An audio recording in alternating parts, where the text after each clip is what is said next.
Hi, this is Arlene Weber from the Jefferson Valley Museum. Welcome to this special presentation of the annual meeting history program.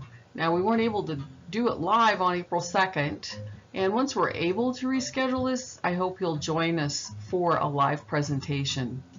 Let's go ahead and get started.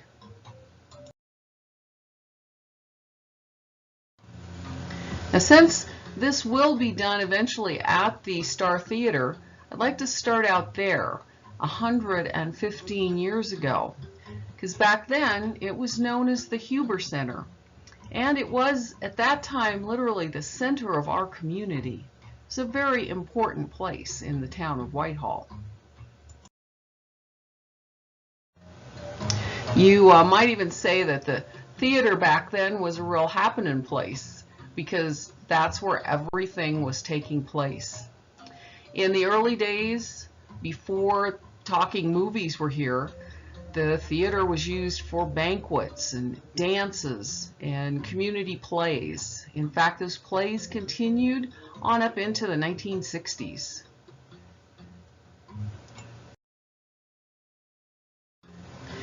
If you've ever walked by that theater and looked up at those windows on the second story and wondered, well, gee, I wonder what was up there.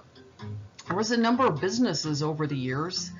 In the early days, there was insurance, doctor, and Whitehall's first library was in the upstairs of our theater building. And the next time you walk by or you're going in the theater, take a look down at the floor in that entrance. I don't know how many of you have ever stopped to notice that beautiful tile work. That's a little piece of Whitehall history that's been here for more than a century.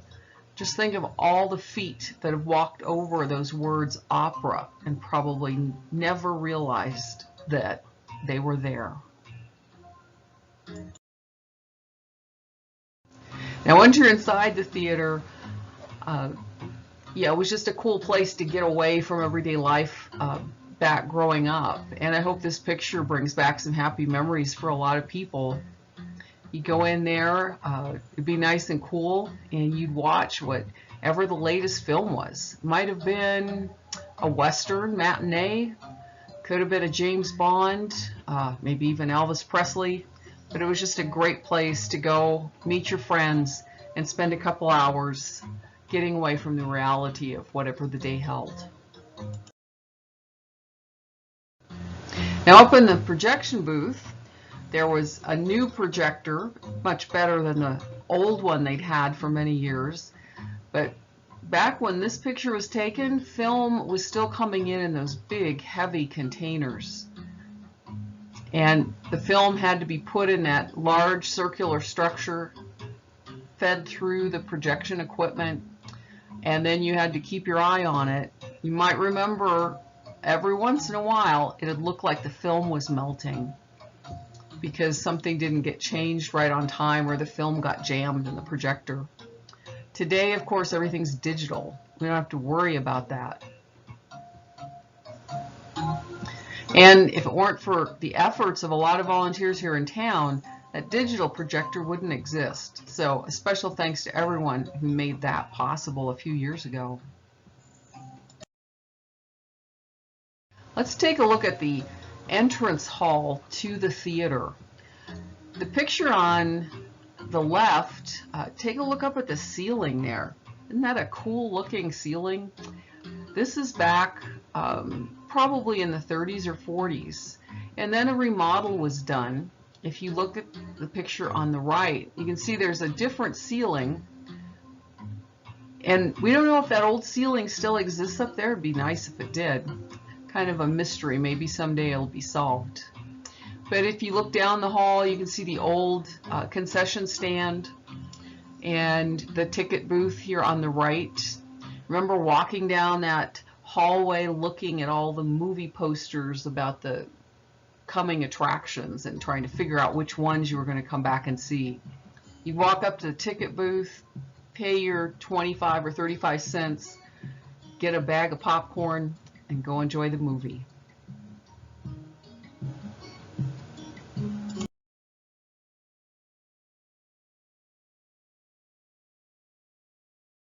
our main presentation about the Jefferson Valley Museum barn.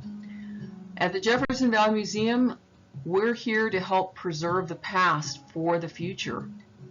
There are so many interesting people and things that have happened in our town and in our valley, and this museum is there to help you enjoy those past people, events, and items, just articles from our past that sometimes you just don't see anymore. So we'll go ahead and get started with just how our barn came to be the Jefferson Valley Museum.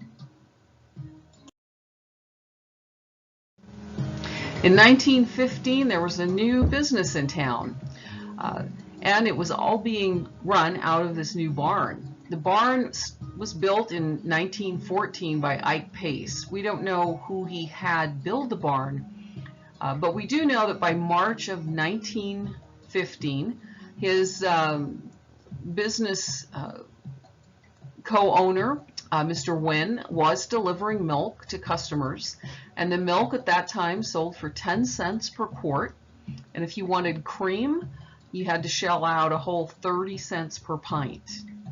But hey, this was top quality merchandise, so it was worth every penny.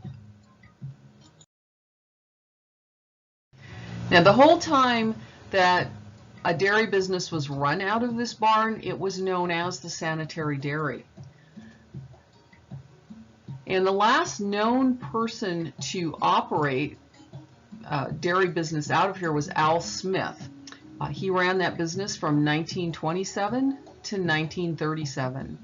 There was also a 200-acre farm attached to the barn, and that was leased to a number of operators over the years. Various people also lived on the site, including the John Stacy family, and also in Su Chun. Mr. Chun grew garden produce, and that was sold to many markets here in this part of Montana. Now, unfortunately, Mr. Chun died in the barn. We believe that the accident happened just across from where our current museum office is today. He was struck by a horse and unfortunately died from his injuries. If we look at the picture on the left, you can see the barn and many of the structures that existed when this photo was taken, including these 3 white houses on the left center of that picture. These were part of the Sugar Beet Row homes, and those 3 houses are still there today. They've changed a little, but same basic structures that existed 100 years ago. In the picture on the right, you can see the silos a little clearer, some of the outbuildings, and all of these buildings have been gone now for a very, very long time.